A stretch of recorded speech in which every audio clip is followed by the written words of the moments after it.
Live everywhere. Daily Co's Radio on netrootsradio.com presents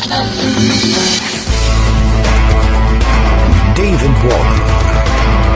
Kagro in the Morning Show.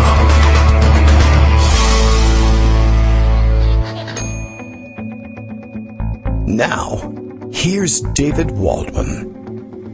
Hey, good morning, everybody. How you doing? It is Friday.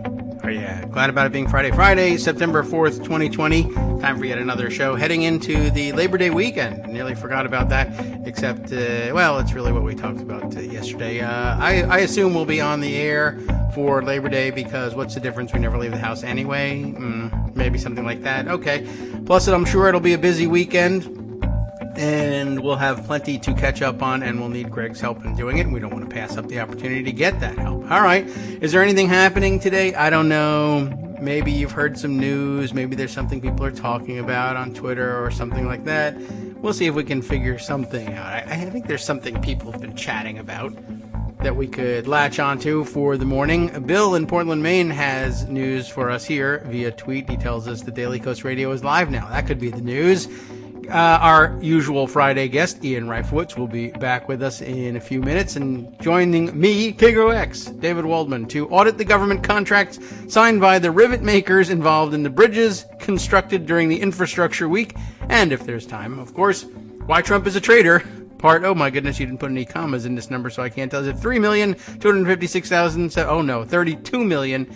Oh boy, 567,891. You got to use the commas for me. I think he just smashed the keyboard on this one, basically. But okay, yes. As it turns out, there's a bit of a hubbub, a to-do, a kerfuffle. What other stupid names can we hang on here? The big story of the day is, of course, the big story of yesterday, carried over into today.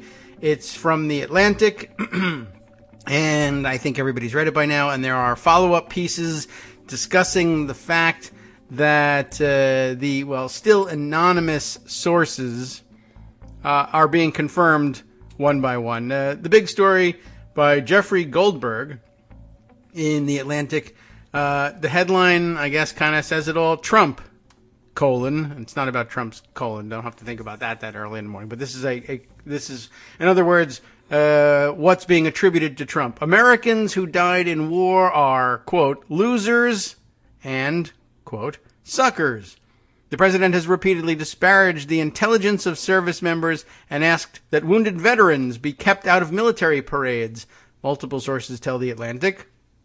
And how do we approach it? Do we read the whole original story? I mean, I think you've probably all read it by now or seen the worst possible parts of it.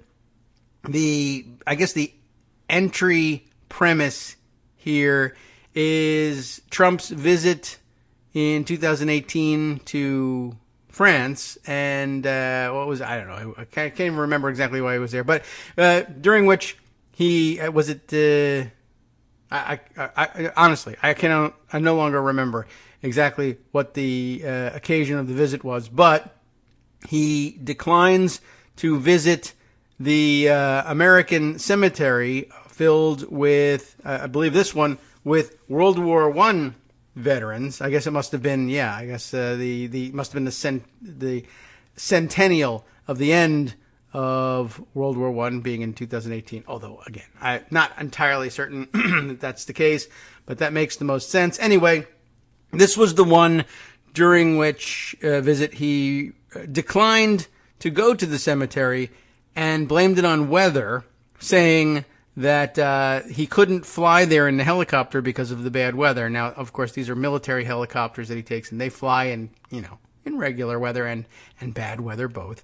But that he also couldn't make the drive there, which apparently was not that long, because something in the Secret Service didn't think it was safe to do it, and they wouldn't take him there. And anyway, it doesn't matter. The point of the opening vignette here is, well, to set up exactly what low value he places on military service before spilling the beans on the actual story. The reason, of course, that he didn't want to go was because he thought that his hairdo would be messed up in the rain, which never even came, I don't think. But his hair would be messed up in the rain, and that's why he can't go to the cemetery to honor the American dead from World War I on the occasion of the centennial of the end of World War I, even though that excuse would never be acceptable anywhere, and he was supposedly president of the United States. Well, okay, there's more to it, as it turns out. In a conversation with senior staff members on the morning of the scheduled visit, Trump said, "Why should I go to that cemetery? It's filled with losers."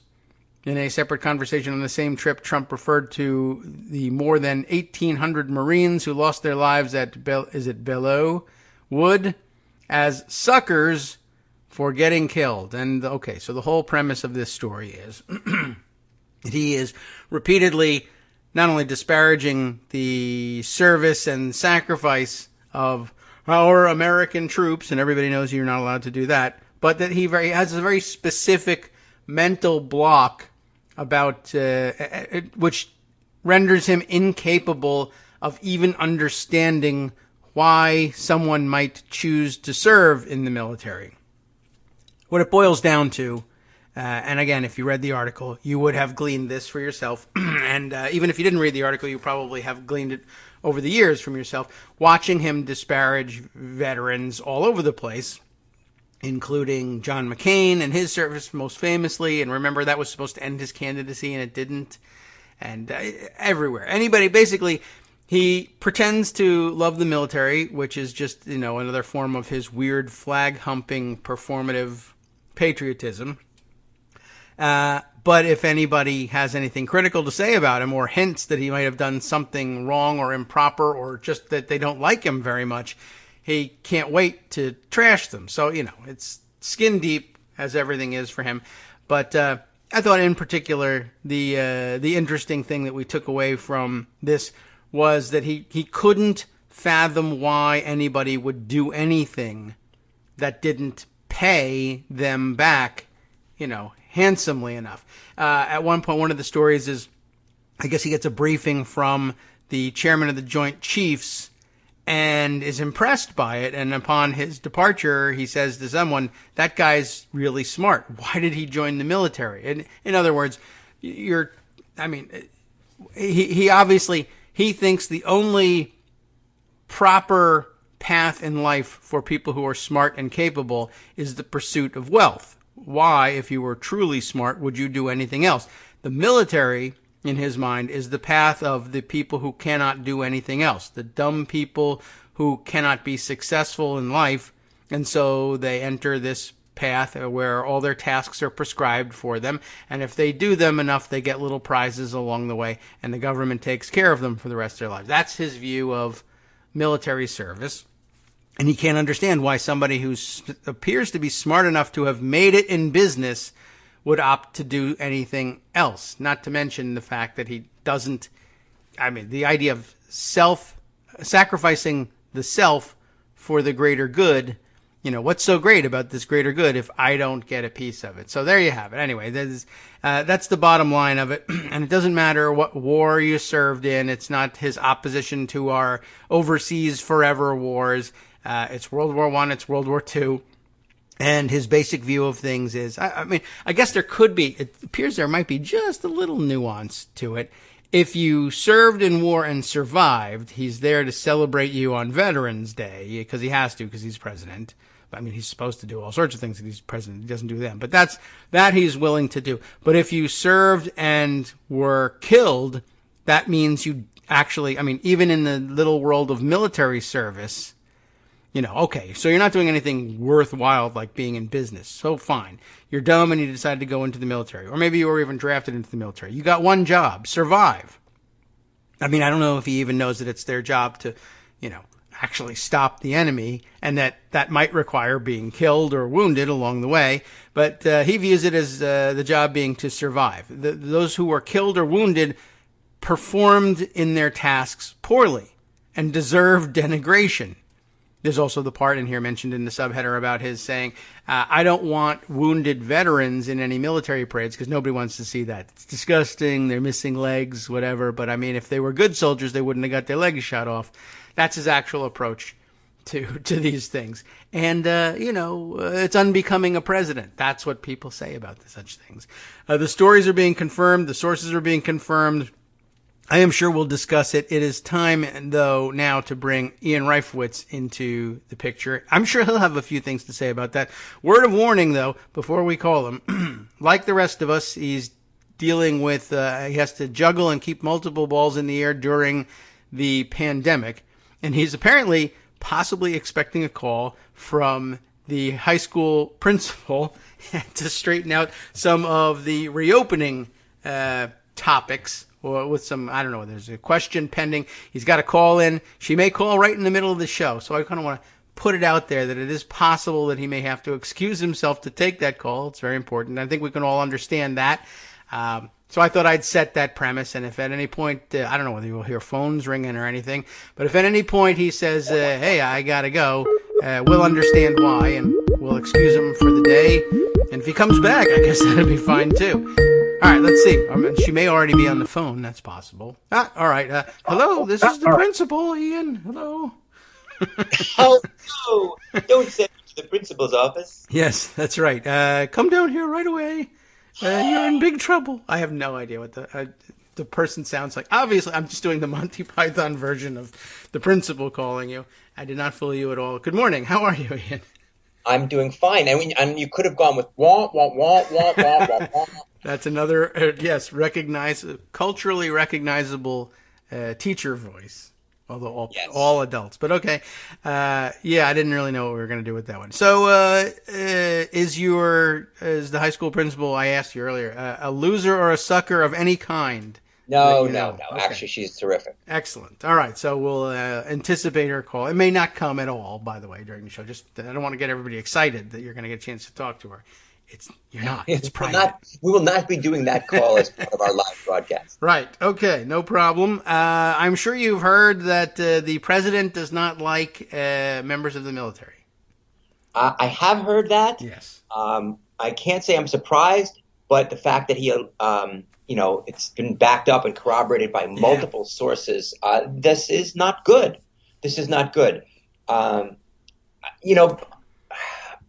It's easy to say, well, it's not going to matter. Look at all the stuff that's happened. He talked about McCain, blah, blah, blah, blah, blah, blah, blah. I honestly do think that people's opinions about Donald Trump are fairly baked in. Yes. But 1 or 2% is enough to change the election from a win to a loss. That's true, too. It matters. Yeah. For the first time, he is trailing, according to at least one survey we've seen, among active duty military. That also should not come as a surprise, and I guess this will probably cement that. There are certainly people out there who just dismiss it out of hand. That's not true. The sources are lying or they're made up.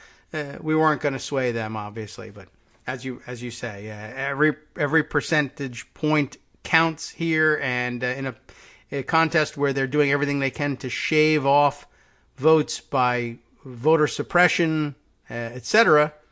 All right, let's see him dig out of this hole. Yeah, exactly. I mean, look, this is a guy who he's just wrong in every way. Yeah. He's just a bad, he doesn't care. He just doesn't care about anything. He certainly doesn't care about American soldiers. He doesn't care about American institutions. He is a sociopath. He is a narcissist. He is all these things. And I'm sorry, I've reached the point where if you're voting for him, you're complicit. I'm sorry. I don't care. I'm not sitting here and say everybody who votes for him is a racist or everybody who votes for this. That's irrelevant. And it's not true. Not everybody who votes for him is X, Y, and Z. But everybody who votes for him is voting for him. Yes. And if you're voting for a sociopathic narcissist, then you are complicit in turning our country over to a sociopathic narcissist. That is said to be a bad thing, even though those are large words. Everyone probably would understand that.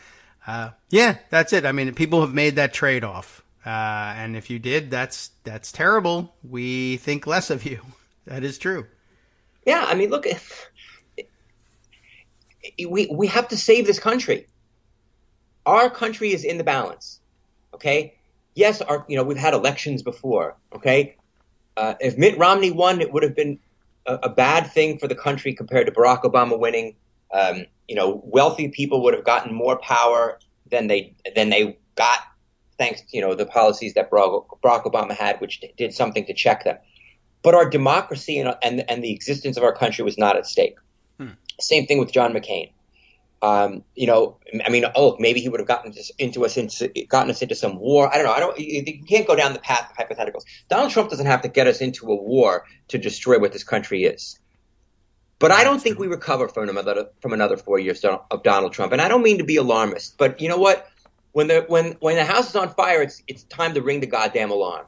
And this house is on fire. Donald Trump is in charge of the fire department, and he's saying, "Don't put it out." In fact, he's throwing matches onto it. Yeah, well, and he thinks you're a loser if you've got a hose. What are you doing holding that? He'd be afraid, and he won't even let them use the hose because he'd be afraid that it would mess up his hair, just like he apparently said it in the Atlantic article when he was, when he didn't want to go to the D-Day cemeteries. I've been to the D-Day cemeteries. Let me have a little platform. Certainly, I'm here's one. Sick to death of conservatives talking about liberals and patriotism. I went to the and I didn't look. I haven't done anything. I've never risked my life for my country, and that's a privilege, I guess you could say, that I never had to. But I went to the D-Day cemetery in Normandy, and I was moved, and I was moved by the sacrifice that these men made for us. And I looked at what they did when I stood on that beach, and I looked up at that cliff. That's almost 90 degrees upward. And I was like, how the hell do these guys fight their way up this cliff? Right. I mean, you can't. Donald Trump says, I don't need to look at these guys' graves because they're losers and it might mess up my hair. Fuck you, Donald Trump. Well, yes. That's certainly the feeling I think most people have, and whether they themselves have served in the military or not. Everyone's trying to connect it to that or to, my father, my grandfather's, but I don't think you need any of that. It's so basic to, it's basic to every country's concept of citizenship, I think. It's certainly baked into the American experience. That's deeper than all of this is, as you were saying, I haven't been in the military, but I visited the D-Day cemeteries and I was moved. And I think every American, every European, I suppose there's cultures to which I haven't been directly exposed that might feel differently, but I think it's kind of universal. And Donald Trump lacks this thing. It really is a disorder, an illness that he has. I don't know whether you could say he suffers from it. He certainly doesn't. He's not aware of anything, but he's different from every single one of us in the entire country. Period. And there's no getting over it. That's right. He is unique. He is uniquely ill-suited to be the president. Yes. He might be. Not counting people who are institutionalized. He might be one of the worst people we could possibly choose to have as president. And the fact that he was nominated by the Republican Party and supported by 46% or whatever the popular vote was, speaks ill, let's say, to the state of our public discourse, to go back to a few big words and to come back from "fuck you, Donald Trump." See, I can go high and I can go low. All right. That is out there today. Yeah. Look, this is something that every person needs to know this. Every person needs to know. I don't know. I don't know how much you read from the Atlantic piece, but my God, right? Just look at this. Let's give it to them. Let's give it to the listeners, right? When President Donald Trump canceled the visit to the Ain Marne military, and I'm sorry for the apology, I don't speak French very well, American cemetery near Paris in 2018, he blamed rain for the last-minute decision, saying that the, quote, helicopter couldn't fly, end quote, and that the Secret Service wouldn't drive him there. Neither claim was true. In other words, he's a motherfucking liar. Excuse me. Oh, that one wasn't. That wasn't in the article. That was a little interjection from Ian Reich. It's not Jeffrey Goldberg at the Atlantic. No, he Trump rejected the idea of the visit because he feared his hair would become disheveled in the rain, and because he did not believe it important to honor American war dead. According to 4 people with first-hand knowledge of the discussion that day. 4 people. In a conversation with senior staff members on the morning of the scheduled visit, Trump said, quote, "Why should I go to that cemetery? It's filled with losers," end quote. Losers! Yeah. In a separate conversation on the same trip, Trump referred to the more than 1,800 Marines who lost their lives at Belleau Wood as, quote, suckers, end quote, for getting killed. The American people are suckers for having to live through this presidency. If we don't defeat him, we are finished. And any person who votes for him, and now I'm getting really mad, any person who votes for him has to answer for throwing America in the garbage, because that's where Donald Trump will take us, into the garbage. I'm in agreement. I'm astonished, but I'm in agreement. I hope I don't ruin your call with the principal to get you too riled up. Maybe this is good for you. But I think everyone, really honestly, everyone listening is actually 100% with you on that and feels the same way. And I'll bet we'll get high marks for the show, despite the fact that, well, I might go back and bleep it a little bit. Why not? Or should I just leave it? I don't know. It's exactly what everybody feels. It's and maybe this is it. We leave it on this one because this is a bridge too far. Although I will say it's been a bit annoying watching Twitter reactions where people get riled up like this, and then to get the response from earnest Twitter, which will one day kill us all. Well, why are you surprised? We've known this about him for so long. And well, yeah, but I mean, when he stands out like this as literally the one person among 330 million of us that's actually mentally unbalanced enough to have said these sorts of things out loud on multiple occasions and appears to really mean it, yeah, when you bring that topic up, people are going to get upset about it, even if they knew ahead of time. It's absurd. And I mean, maybe he was, I don't know, maybe somewhere in his strategy room, people are counting on the fact that it's so absurd that there will be a certain percentage of people who say that can't possibly be true. But one, I'm sure it is true. And two, nothing about Donald Trump is too absurd to be true these days. This whole career, if you can call it that, but yeah, going back beyond politics, has been about proving that the most absurd thing about him is in fact true every time. Yeah, so. I mean, look. Okay, so we've got this situation. We could keep pounding on it, and I think we should. But can I just tell you how much the New York Times sucks, even though I get it every day? Okay, on the website, under politics, what is the lead headline? The lead headline is, Trump angrily denies report he calls fallen soldiers, quote, losers, and quote, suckers. The headline has his denial. Can we have an article about the report itself and then maybe a separate article about the denial? I mean, we didn't see, we all remember I shouldn't say we all remember, but, with Comey in the emails, the headline wasn't Clinton angrily denies bullshit charge about whatever. It was new email letter from Comey jolts Clinton campaign. No denial in the headline. Why is there a denial in this headline? What the hell is wrong here? Yeah, well, I mean, you either do it all the time or you do it none of the time, I suppose would be the better answer here. But yeah, he's afforded the normalization process. Well, this must be. So we need to go to him for comment. It would be irresponsible for us to run without his comment. Well, of course he's going to deny it, I guess. But yeah, you certainly could run the denial in the story too. And yeah, but yeah, I get your point there. That's absolutely true. And leave it to the New York Times to do that. And everyone has left it to them. This is par for the course for them as well. So if you're not surprised, the article is the denial. The lead paragraph in the article is the denial. President Trump heatedly denied. If you don't read any more, that's all you know. Oh, no story here. Yeah. Well, of course, those of us who have learned to read both Trump and the New York Times know that it didn't even take a second to start seeing people tweeting around the headline and saying, well, that confirms it. As soon as Trump angrily denies or, even casually denies something, pretty well that's just true. It's how to read a Trump comment and everyone knows it.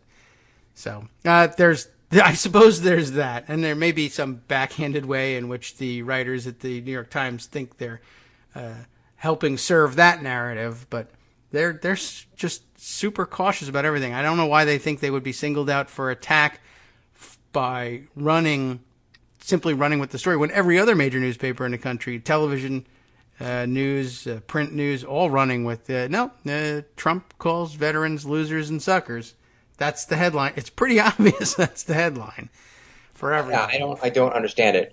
Yeah. I just don't understand it. It's not even it's not even on the front page, at the top of the front page, at least of CNN.com. It's got to be on here somewhere. I mean, it's been out for a while.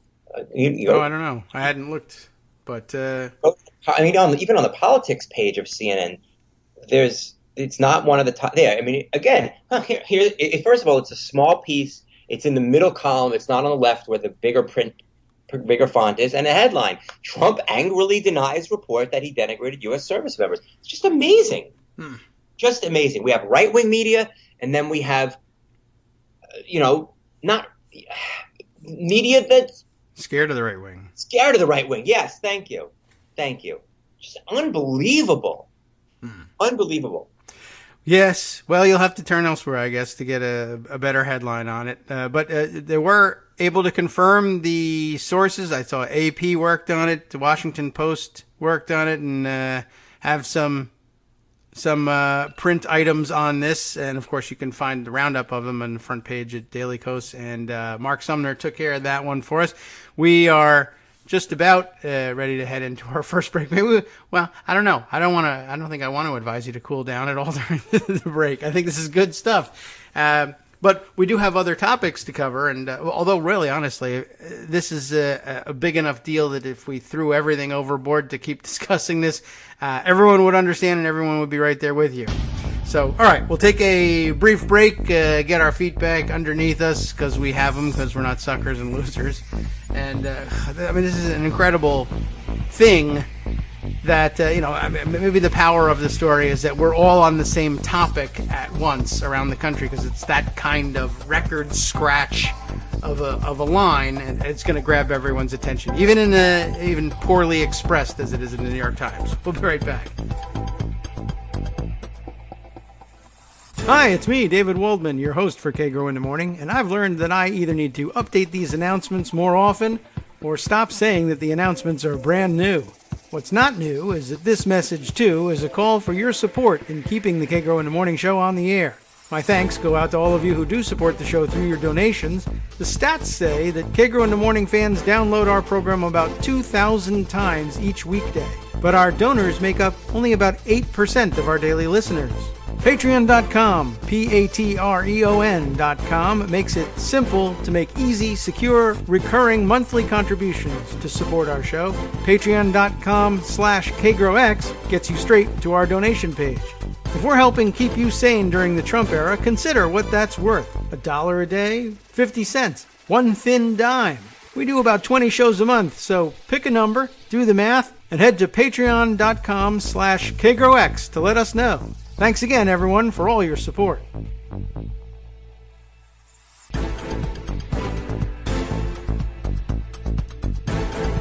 All right, welcome back now to the Kagro in the Morning show here on Netroots Radio.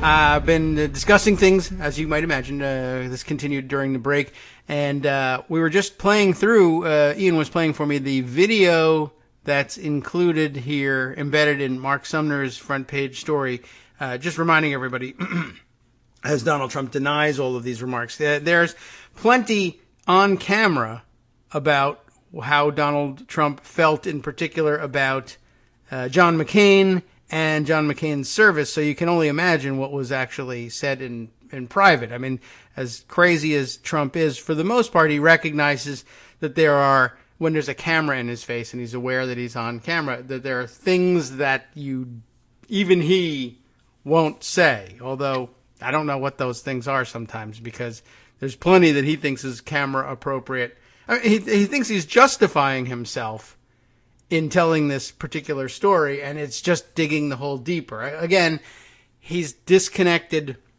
from the reality in which the rest of the world, the rest of America lives, and it's a very, very serious problem.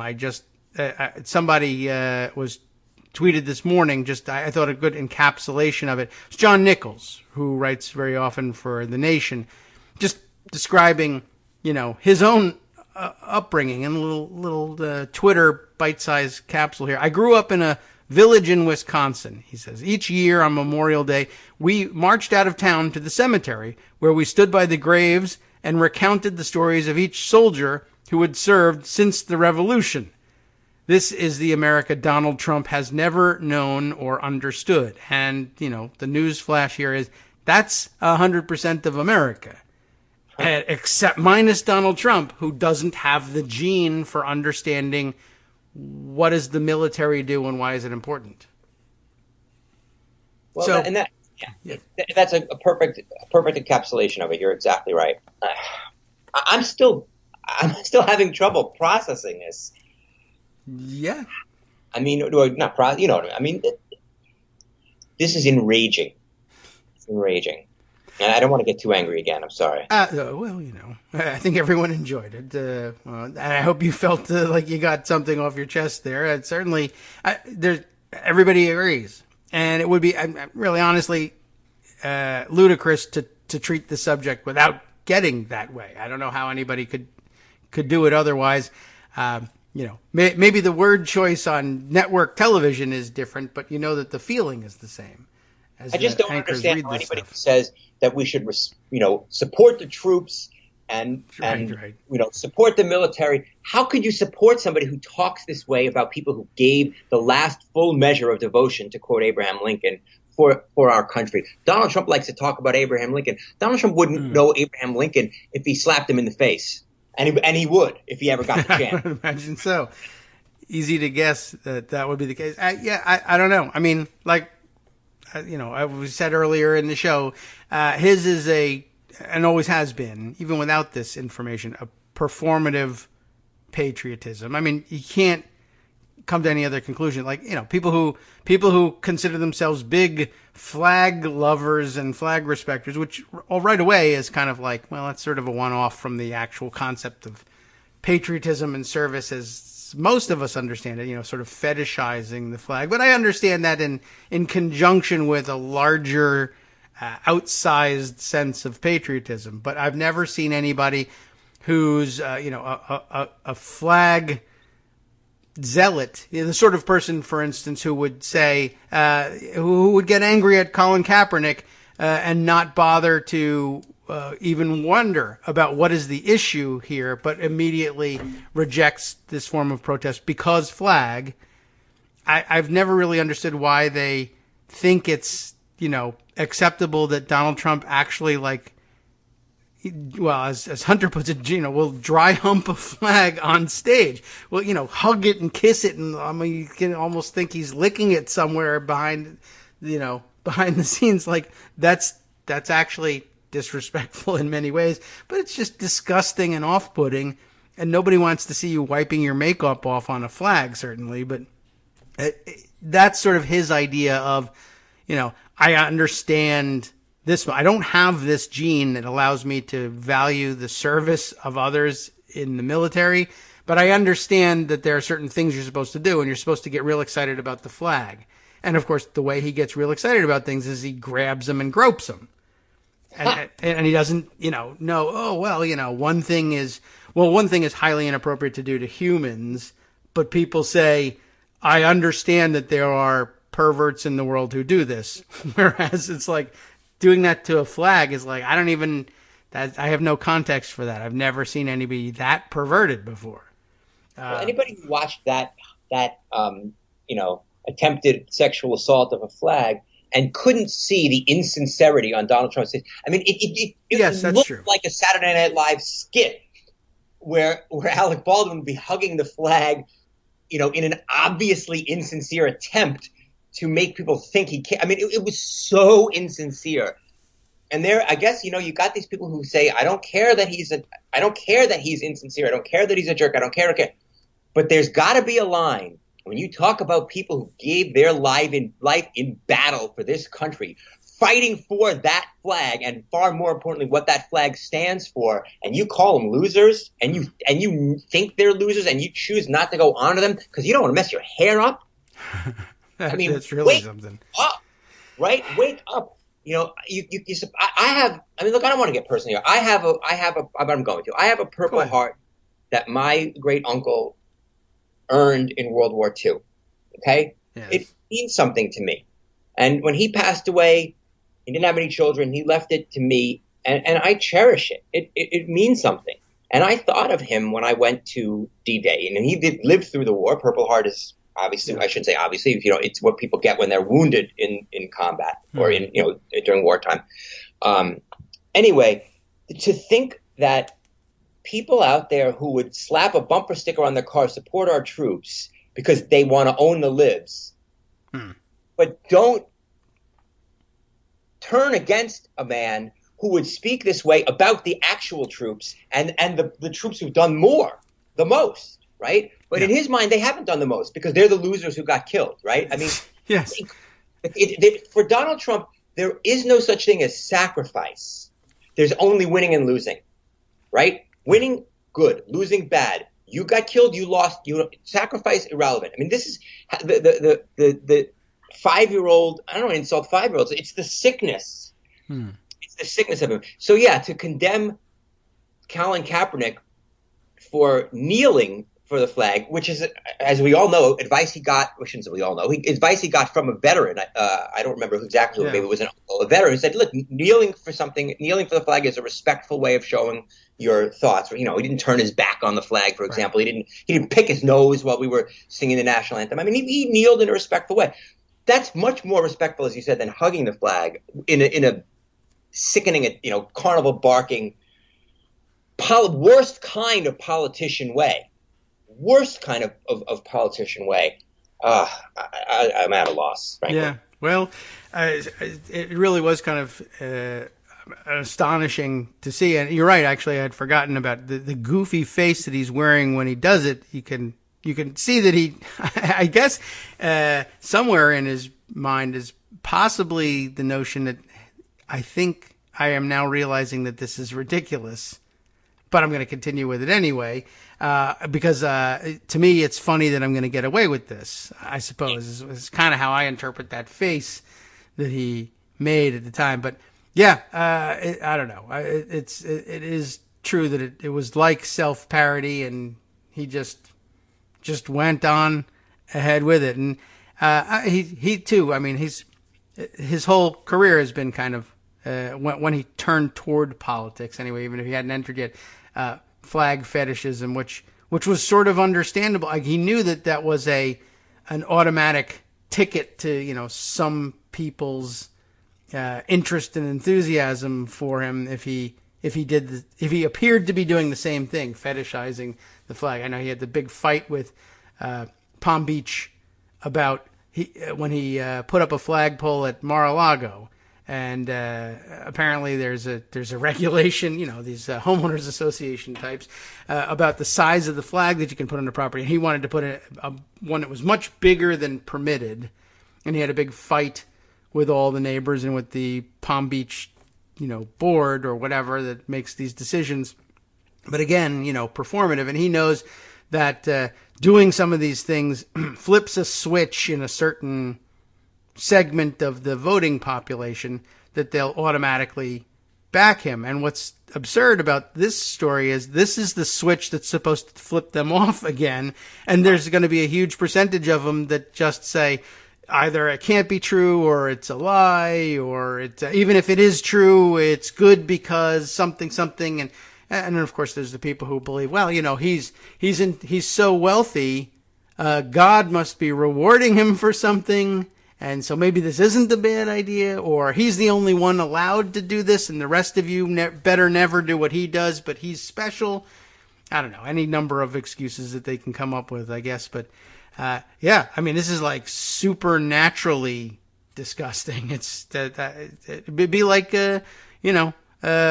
picking Satan for your vice presidential candidate and saying, what are you looking at me for? Hey, come on. Hey, he's just a guy, I mean, I almost feel like I could read Trump's mind when he's hugging that flag. And he's thinking to himself, God, these people are so fucking stupid. They think I love the country, but I'm fooling them. I'm winning. Isn't this hilarious? Yeah, I got, you know what? I'm certain that has to be right. He must be thinking about, there's going to be people who are going to say this is wrong. But what's amazing is I can find 10 people for every one of them who's going to say it's It was fine. It was great. It was the most amazing thing ever. And now, I wish I loved the flag that much. And, he's been able to put that kind of life together for himself. That's infuriating too. And, just the idea of somebody that dumb and that base being in the most responsible position, what's supposed to be the most responsible position in the world, is really astonishing. You're just not supposed to rise to that level of responsibility if your chief motivation is, hey, I like watching war movies, and you know what else is great? Hot chicks and whatever. Hey, let's see what's on TV. Well, no, run the free world, be responsible for the fate of millions, fight a pandemic that's killing thousands per day. Not really. How about a Swedish bikini contest? Right. It feels like we're in a monarchy, and the son of the previous king, is Donald Trump. Yeah. Is an idiot, and we're stuck with him. Well, we're only stuck with him, hopefully, for another 2 months until the election, and then another about 10 weeks after that. But I'm sorry, if you claim, and I'm gonna hammer this again, if you claim to care about our military, forget care about our country, which you should care about also, but if you claim to care about our military, if you march on in parades on Veterans Day, if you post on Facebook about how much you care about veterans and how much you respect their sacrifice, then God damn it, get out there and vote for Joe Biden, because you can't justify anything else. I'm sorry. It doesn't matter what you think about Donald Trump on abortion or guns, or you want another $1 trillion tax cut for your billionaire, estate. I'm sorry. If you claim to care about the people who died for this country, then you have to reject this president. Come back in 4 years and vote for another Republican who is not Donald Trump, fine, or Donald Trump Jr. for that matter, or whatever.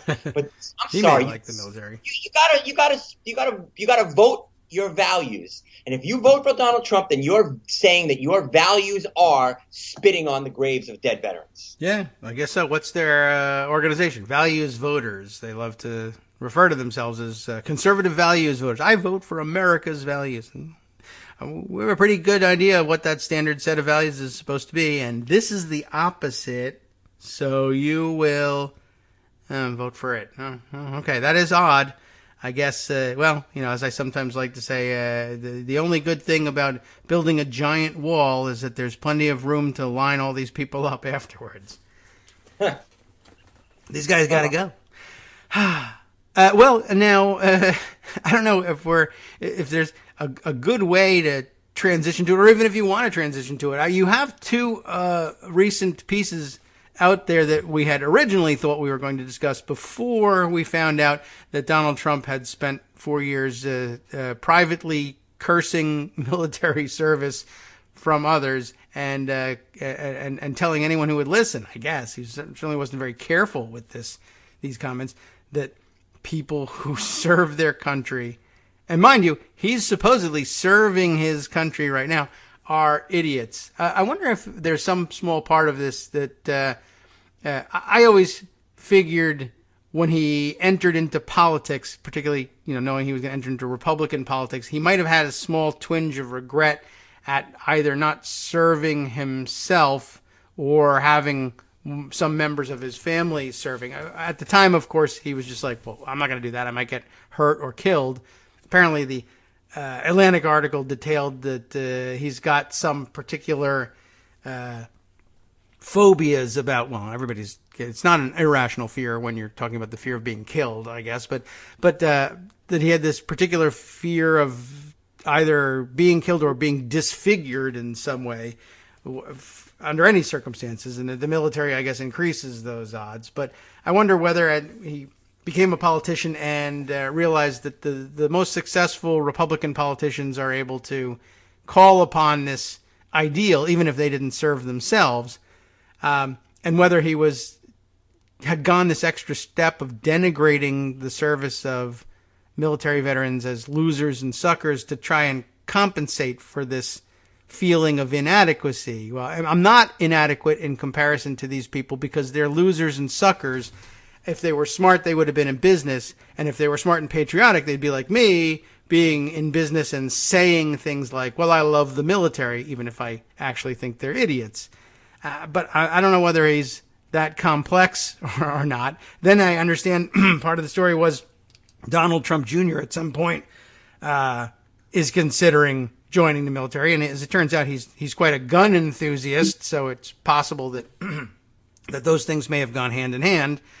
And he probably also thought, I have millions of dollars coming to me as an inheritance at some point. So pursuing additional wealth isn't an imperative for me. I can just fall back on my dad's wealth. And I'm kind of fascinated by guns. So what does such a person, a directionless person like me with no worries about money, do to entertain his gun interest? Well, a legitimate looking line of work would be to join the military. That's, I imagine, how he was approaching it. But apparently he was threatened with being disowned by Donald Trump and by his then wife, Ivana Trump. Not Ivanka, Ivanka's mother, Ivana. And I guess that's probably the most powerful threat a Trump has against the rest of his family members. You'll be disowned. That means no money. You understand what that means? Oh, well, that is very serious. So he didn't join the military after all.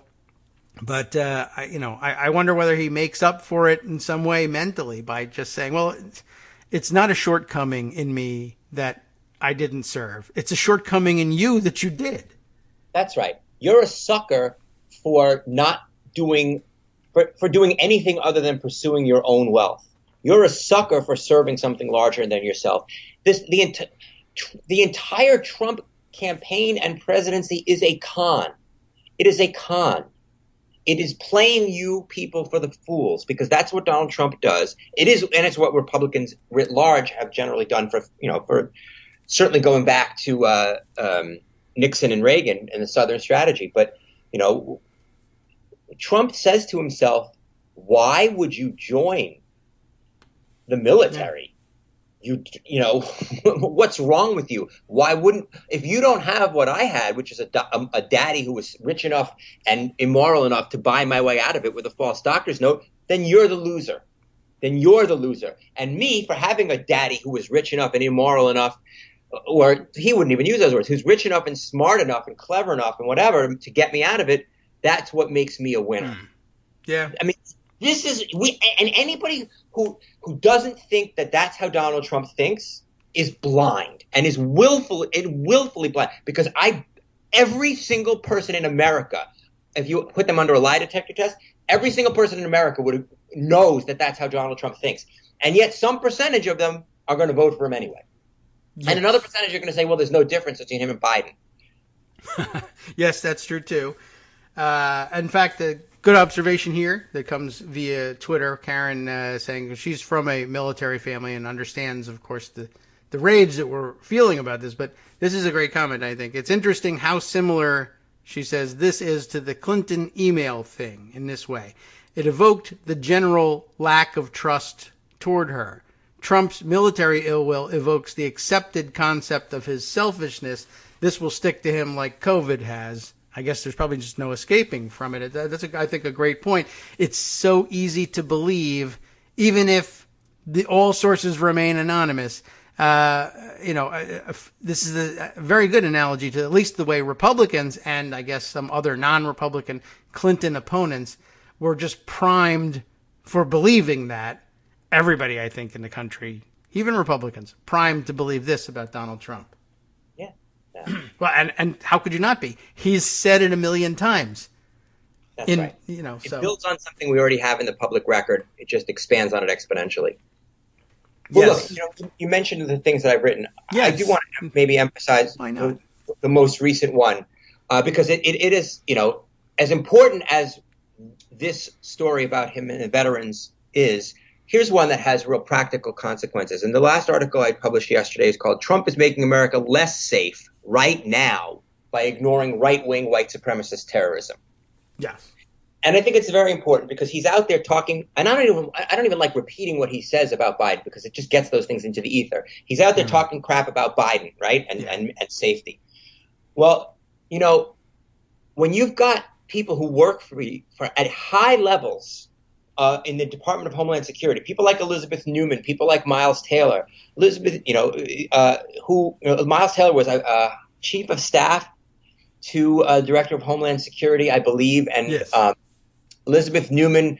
I'm trying to get my article reopened. It's the computer isn't behaving, but Elizabeth Newman was on the counterterrorism policy team. They were pushing hard, and even Kirsten Nielsen got on board and was pushing hard to get the White House to actually pay attention to white nationalist, white supremacist, right-wing domestic terrorism, and they just wouldn't do it.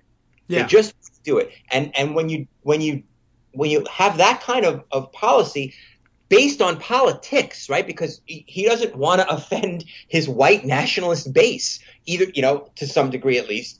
They're the very fine people he likes so much. Mm-hmm. He is actively making us less safe because he's not protecting us against people like the guy in Pittsburgh who shot up the synagogue and killed 11 people, like the guy in El Paso who killed about 24, I believe, Latino Americans because they were Latino. Mm-hmm. And actually, those two are connected because both of those, even the attack on the synagogue was an anti-immigrant attack. The guy hated Jews supposedly for supporting immigration. Yes, right.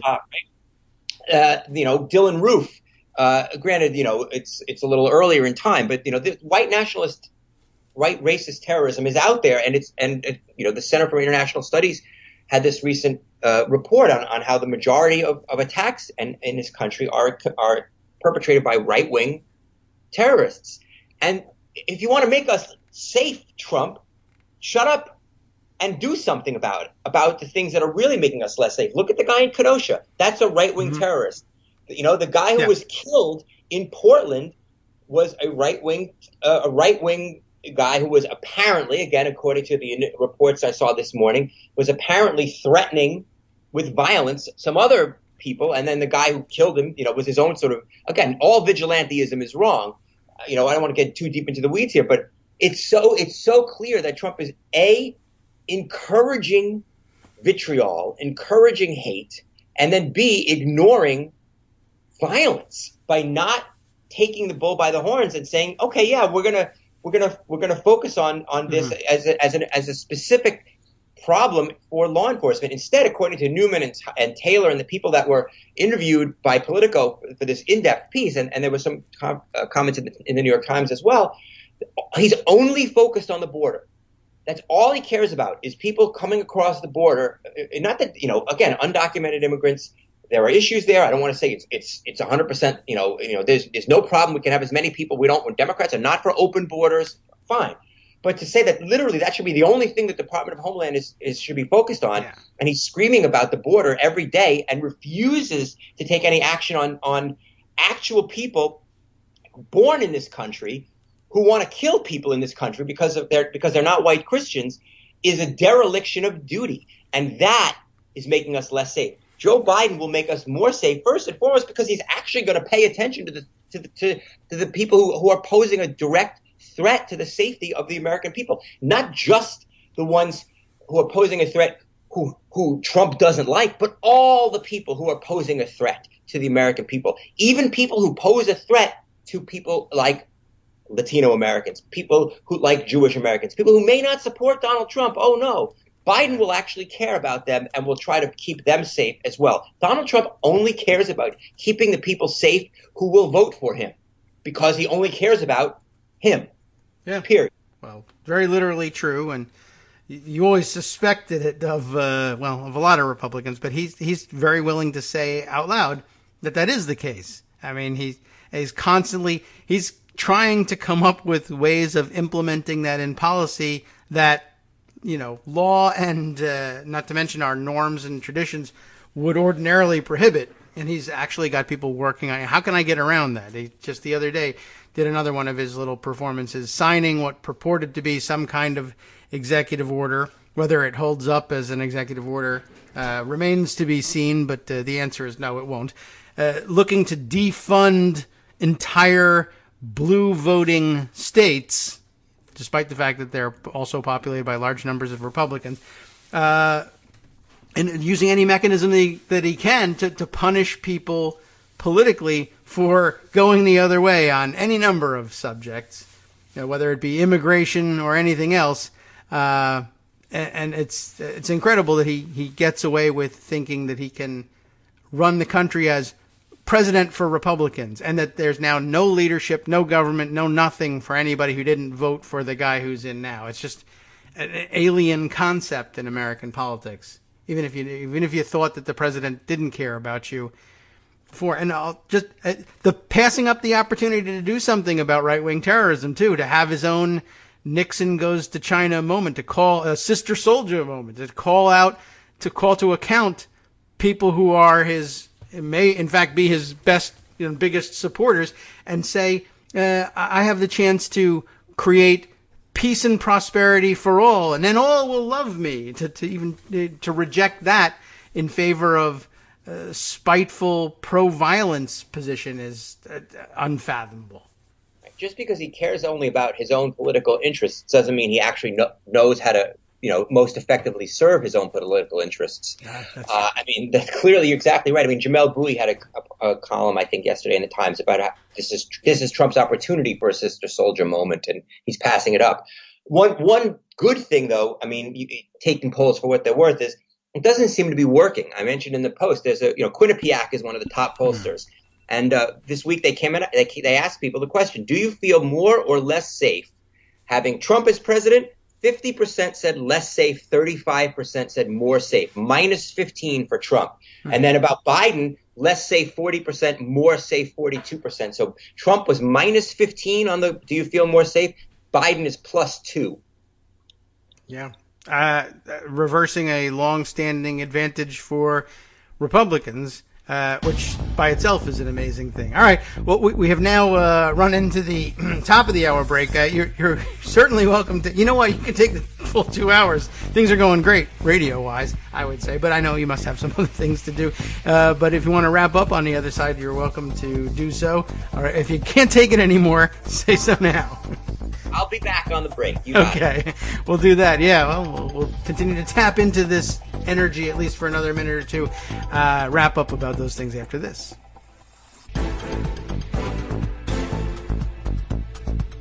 Welcome back now to the Kagro in the Morning Show here on Networks Radio. I am looking also, I've got a note here from Bill in Portland, Maine, who takes a quick survey of some of those front pages. And I guess New York Times is not alone in the way they treated this. I guess the NBC News headline includes the phrase Trump denies. Just a quick summary of things. I don't have the full headlines here. Trump denies. CNN has a Trump denies headline. New York Times, of course, as you mentioned, Trump angrily denies. They help him out even more there. Fox, interestingly, just has Trump responds to report, but it's still focused on his response. Washington Post says Biden and Democrats seize on report of Trump disparaging military. Okay. CBS and ABC, apparently nothing headline-wise on whatever their front pages qualify as here. But, it's a widespread thing that I guess the instinct to both sides, even something as ridiculous as this must just be overwhelming. And, well, I hope they get over it one day. I hope so.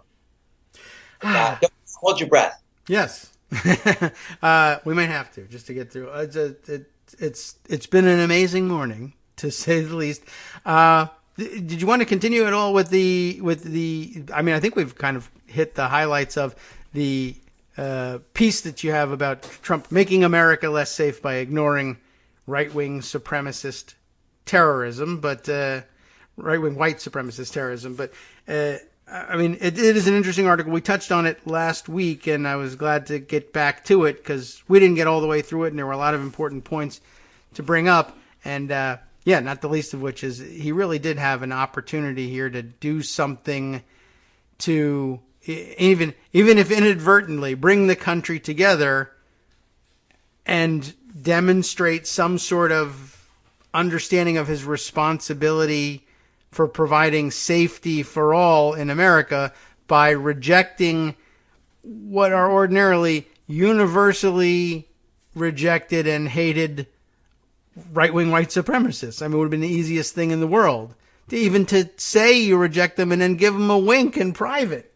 and he wouldn't do it. Right. Right. And part of the post was looking at how Biden responded this week, and he really had some excellent points in his speech in Pittsburgh on Monday. And I highlighted those as well, to follow up on the piece. And there was a follow-up piece in the New York Times after the Politico piece that gave a little more depth. So if folks want to take a look at that article. And then the other article I wrote was actually something I had gotten an idea of from one of our conversations on a previous show, which was just this idea of the fact that impeachment really inoculated the media and the American people about the fact that there is no truth to any charges against Joe Biden and Hunter Biden on Ukraine. So that was really the most important piece of the impeachment thing in terms of to the 2020 election. That was something we had talked about. So, yeah. So I was glad to see that written up and brought over to the print side. There was some important points made there, and people deserve to have them presented where they were if they didn't make it over to the radio side. But true, yeah. See, the piece is entitled "The Most Important Accomplishment of Impeaching Trump Was Its Impact on Joe Biden." And like you said, those attacks were coming. I mean, Trump had invested heavily, insofar as he invests in anything. He gave it a couple minutes thought and said, yeah, I'd like to do that. But he was kind of heavily invested in, this is how we're going to handle Biden. We're going to smear him with this claim that he was involved in corrupt dealings in Ukraine, and the impeachment has has taken that away from him. I mean, he's still trying all through the convention week. Republicans, I guess, didn't get the memo that it had been rendered totally ineffective to stand on a street corner and scream, "Where's Hunter?" No one understands what you're talking about. And then that was disarmed too during the Democratic convention when they said, he's right here. That didn't help a great deal for their strategizing, but their whole plan for how they were going to approach running against Biden was destroyed by we all were a little bit frustrated, I think, in the narrow focus of the impeachment. I don't know that they did this knowing that this was necessarily going to be the outcome, but if they did, then I guess it's brilliant in a way, though it's disappointing that we couldn't haul him before a court for all of his crimes. Given that you're not going to get away with that, perhaps, narrowly targeting the thing that was the whole premise of his fall campaign and destroying it was pretty brilliant. Yeah. Look, maybe they were trying to find reruns of the classic Fred Dreyer crime drama, which ran for 7 seasons. Hunter. Look at trying to dig that up. That could be it. We want to bring it back. A gritty reboot. Where's the gritty reboot of Hunter? That could be it. That show lasts 7 years. My God. Sorry. I don't know. There's a reason why Netflix came along. Network TV was really good. Yes. Well, it is pretty amazing that it doesn't really comport with I would think the economic theory of limited resources. This having the 3 networks, you'd think that would have kept the quality of the programming high, but it didn't. And you'd think that throwing the things open and saying, anybody can produce a show and find airspace for it now, would diminish the quality of programming. And on the other hand, we do have Tiger King and such. Monopoly theory of competition. The more, if you have monopolies, you're going to have less good products. If you have more competition, you'll have good products. I guess that's really it. Yes, okay. Yes, I suppose that's true. And that's right. And good capitalists want strong antitrust protections so that you don't have monopolies. That's why, again, Republicans aren't even good capitalists, or they're not good consumer. They're certainly not interested in consumer capitalism. They want crony capitalism. How many hours do we have? We got one left. No, I probably should put a pin on Monitor this. The phones. Give you the rest of your time. Hey, I'm enjoying it. It's gone quite well. Thank you. I appreciate your willingness to put yourself out there in I don't know, in an unvarnished format. Everybody, I think, felt the same way and is relieved to have heard it this way. Probably would have been more frustrating. I know that there are people who occasionally write to me from time to time and say, "We can hear you restraining yourself. Why bother? What are you doing?" And I think that they probably enjoyed one round of unvarnished truth. So I appreciate it. Thanks, Ian. You're welcome, and we'll give the folks, a week to recover until I come back. Right. Okay. And I would say ordinarily, don't let the kids listen to this one. But you know what? Let the kids listen to this one. They've heard more than you think, and they should know what their president is up to. I agree. Okay. All right. Well, good. Yeah. That's parenting advice for the day. Yeah. Thank you for having me on. And if folks want to keep an eye out for me at Daily Kos, that would be great. You can follow me on Twitter at Ian Reifowitz. And if you have the interest, please do check out my relatively newly published book, The Tribalization of Politics, How Rush Limbaugh's Race-Baiting Rhetoric on the Obama Presidency Paved the Way for Trump. And always a pleasure. Yes, thank you. It was indeed a rare one at that today. So have enjoyed the rest of your day. Don't lose the anger, of course. But wow, okay, I really appreciated it. Thanks for putting yourself out there. You got it. Talk to you next week. I'm sure we'll have fresh outrage then.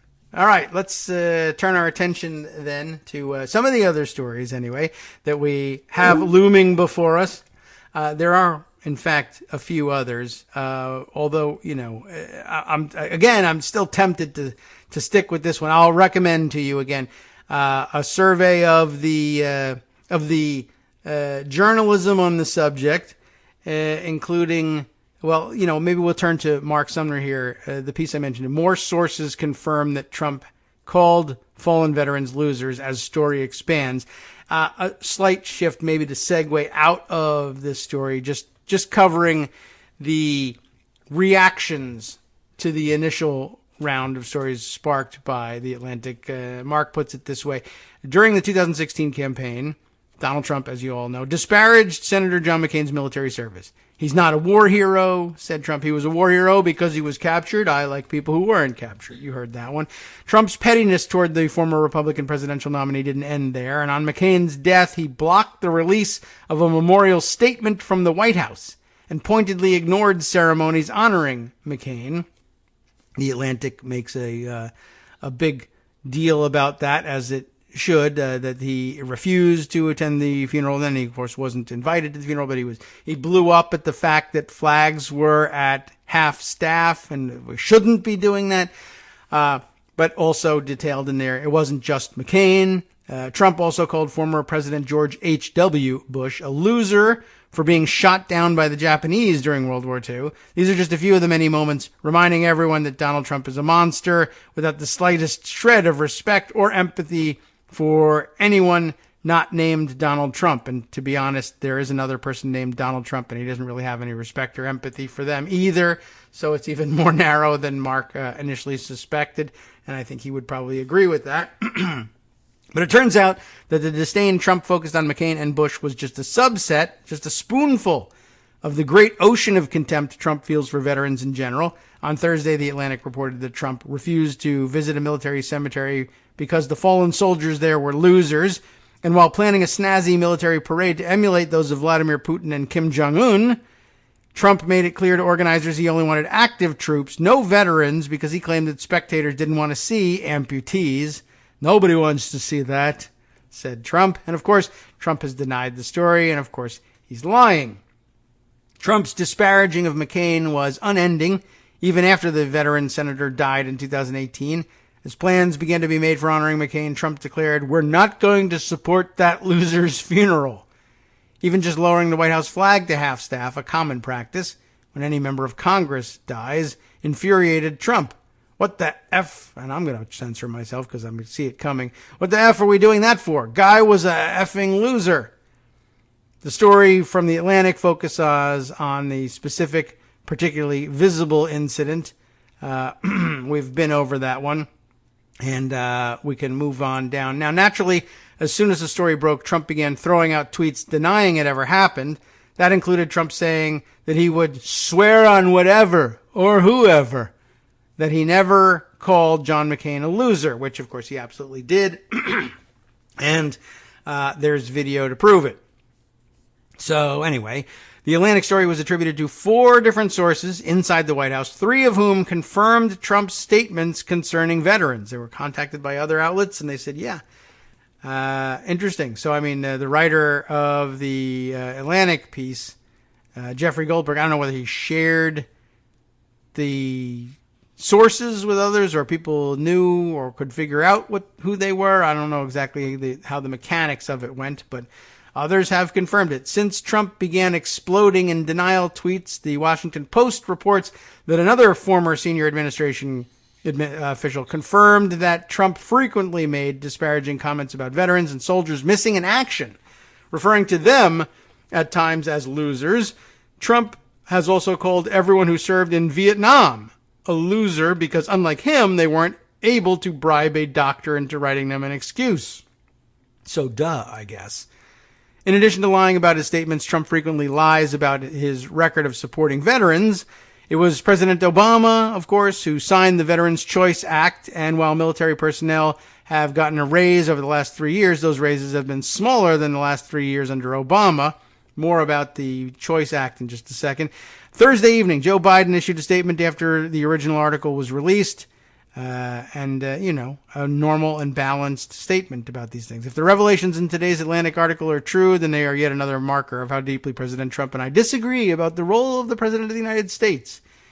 It's a far cry from Ian's statement about it. I might vote for Ian, but I understand he has dropped out of the race and endorsed Biden, so I'll transfer my vote to him. Anyway, Trump White House is, of course, in full sputtering crisis mode with denials coming from all directions. The trouble is, who would believe Trump after what they've already heard him say? That's what makes it so difficult. That's part of Karen's point. It's true, and it comports with everything else he's done. Even if you're not really talking about veterans per se, it shouldn't surprise you, for instance, that now Trump disparages everybody, no matter what war you fought in. He says he hates people who fought in Vietnam because I guess they were too dumb to get a doctor to get them out of it. But even idiots who think things like that sometimes think things like, yeah, well, World War II, that was the last good one. Or whatever, because we were fighting the Nazis, except Trump doesn't even believe it was a good thing to fight Nazis. So, sorry, greatest generation. Under Donald Trump, Nazi fighters are suckers and losers, and the Nazis are very fine people. So, you lose two ways. They got you coming and going.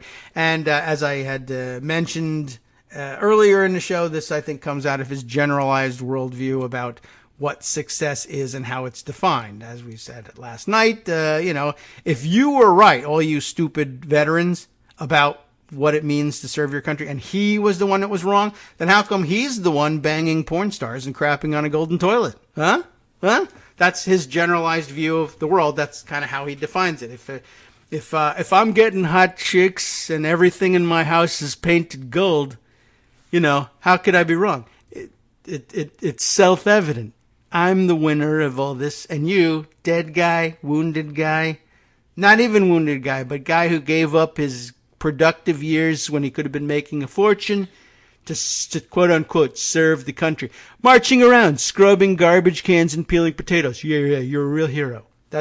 He's actually believes that and is, supposedly president of the United States. This also reminded me, I think, a continuation of something I meant to say when I was talking to Ian about, I think, the possibility of his compensating for realizing, Republicans and Trump fan types of people love hearing the stories about you serving in the military because that enables them to fetishize you as well.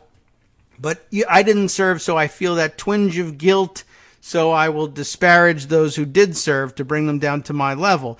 But I also think that one I'm not so sure that he's doing consciously. He may be doing it, unconsciously. I think he does everything unconsciously, I guess. But I'm not positive 100%, 99% positive that's what's going on in his head. But I also think there's another aspect of this, which is that he's more military than you are if you served in the military. He's got you, again, coming and going here. No, he never scrubbed garbage cans and peeled potatoes in the military. Although, interesting, we haven't mentioned all this. His father, when he couldn't control the kid, did send him to military school for high school. So I thought that was, I've always thought that was interesting that he went to military school and, lived the cadet lifestyle and then chose not only not to go on into the military, but actively avoided military service. And again, here, I can understand, it was a rational thing to do at the time, being his age at that time. You could certainly say, well, I envision a glorious military career for myself, but in order to have that, I got to avoid being killed in Vietnam. Now that's a calculated risk that others took and said, no, I will only really achieve the glorious military career that I foresee for myself. Career-long military, rising to the rank of general or whatever. If you graduate from West Point and agree to serve you have to. It's no agreement. You go and you serve in Vietnam, and look, I'm going to do my best to survive this thing, and I'm going to get my combat credentials, and from there I'll build a career. The war will one day end, provided I survive it, and if I don't, I will have, they comfort themselves, I guess, by saying I'll have sacrificed for my country. It's a questionable prospect, perhaps, in Vietnam, but it was what people told themselves and what they believed. But he goes the opposite direction, and he never really entertains the idea of a military career. He was in military school as punishment, not because he had an interest in the military. But I'm amazed that they didn't instill it in him, because that's sometimes one of the more normal outcomes. I suppose there's plenty of people who are driven away from fetishizing or worshiping the military by their very military experience. So that's not perhaps unique in the same way. But at any rate, to the extent that he felt any guilt at not having military credentials, I think he takes very literally the additional trappings that go with being, as they say, commander-in-chief of our armed forces by virtue of his purportedly being president, having, purportedly been elected president of the United States. I, again, still have my doubts about that. But by tradition, that is what we think of, how we think of our president. And of course, he does have commander-in-chief powers over the armed forces. What I'm saying is, I believe that he doesn't see that as a political accomplishment and a trapping of office that goes with political accomplishment, which is a different thing. I believe he looks at the chairman of the Joint Chiefs of Staff and says, I have done better at the military, as he says it, than you. You remember when he promised, I'll be so good at the military, your head will spin. Well, our heads are spinning. He does have us there. Not because he's so good at the military, whatever that's supposed to mean, but because, we're disgusted and we can't believe, what planet am I on? The President of the United States says these things about the military. I can't believe it. But he believes he has achieved the pinnacle of success as a military man now, because he's the top-ranking military official there is. I command everybody. I rose to the highest military rank there is, and I did it just because I'm so amazing, and I have such beautiful ties, and my hair is terrific, and whatever.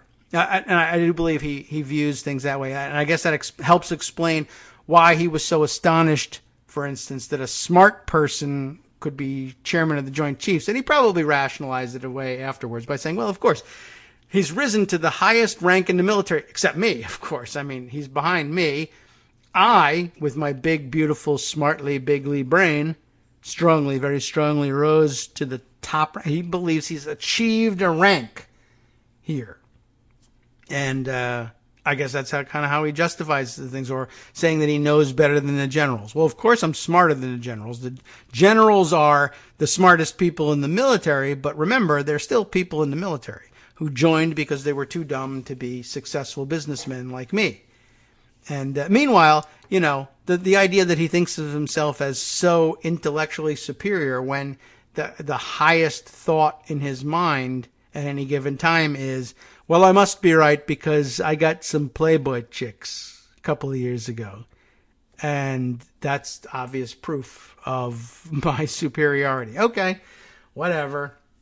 I think maybe we can transition off of this subject. Again, I promise you, there are other things out there.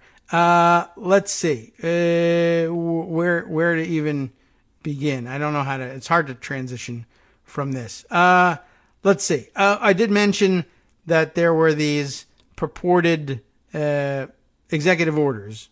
Perhaps we could spend a moment focusing on this one here. Washington Post wrote this up the other day. White House orders review aimed at blocking federal funding from places administration labels, quote, anarchist jurisdictions. This is one of the longest headlines you'll ever see in a major newspaper. And that's because the whole thing is complicated and they're trying to come up with there's just no way to get this all across. It doesn't say, as it might on, say, Fox News or something, Trump issues executive order blocking, defunding anarchist jurisdictions.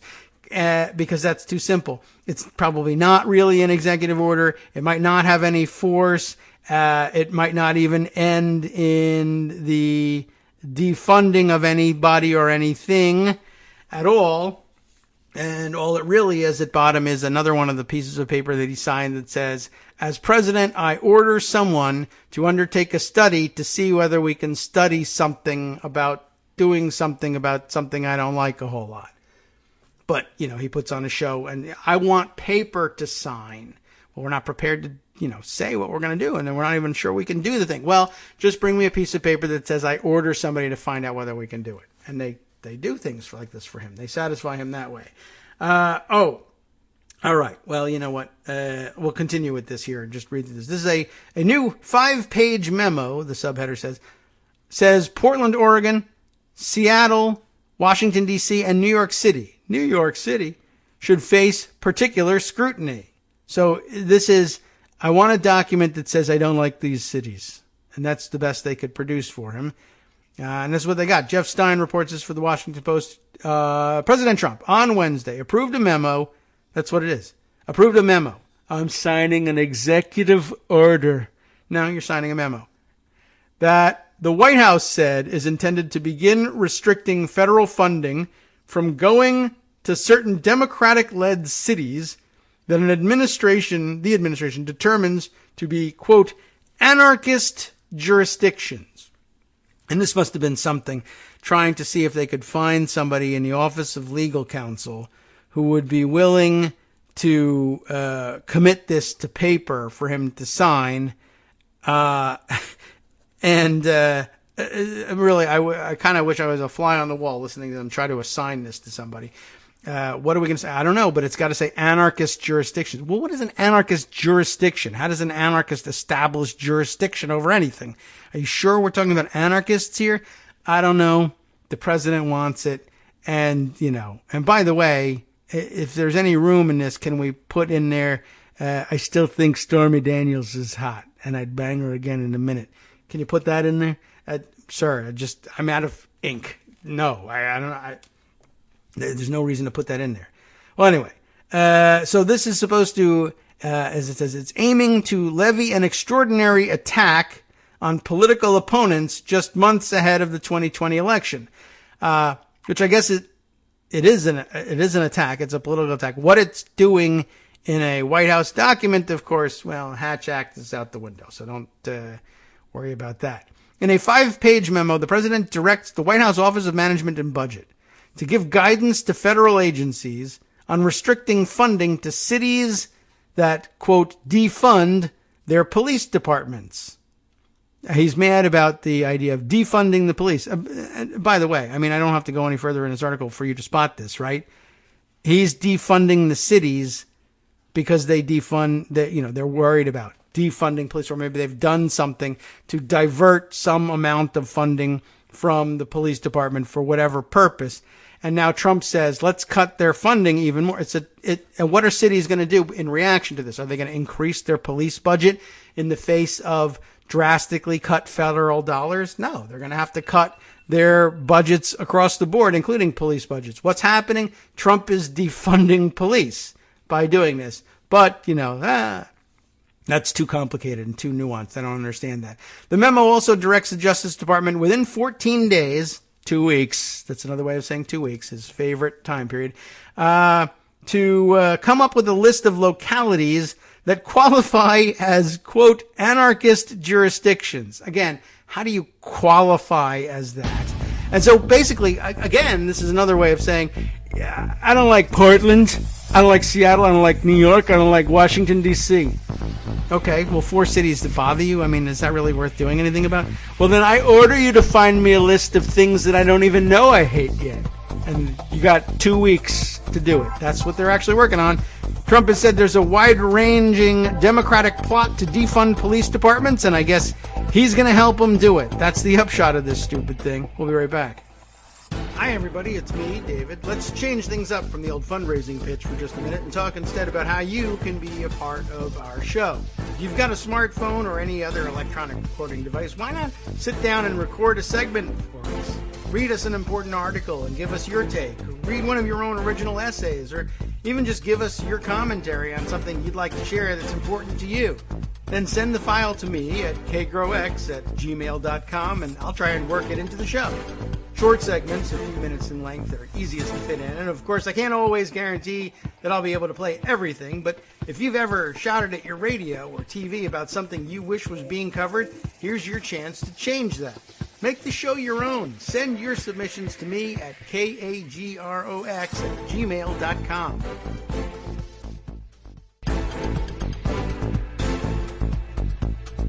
Welcome back now to the Kagro in the Morning Show here on Netroots Radio. Just catching up with things here. Rave reviews pouring in for Ian's performance on today's show, matching my own. Yes, and of course, rave reviews means it's a double entendre. Not only are the reviews raving about Ian, but they are in fact reviews of Ian's raving. So it does double duty here, and everybody appreciated it. And how do you like that? Thumbs up for coming on the air and with a big potty mouth. It works. It worked for the subject, and it works for radio. And since we're not on terrestrial radio at the moment, we don't even have to worry about the FCC or anything. And you know, as we've emphasized before, we could fill 2 hours with this, but I don't know how many people would listen to it. But an occasional moment or 2 or 3, or in fact, 1, 2, 3, 4, 5, as I have written down here, and I can do this now. We can make it highlights and tell you at what point in the show you'll hear all the best stuff from Ian if you like listening to Ian work blue, I guess as they say. We can tell you exactly where that happened. I think everybody kind of enjoyed that, and it was absolutely necessary, I think. Let's see.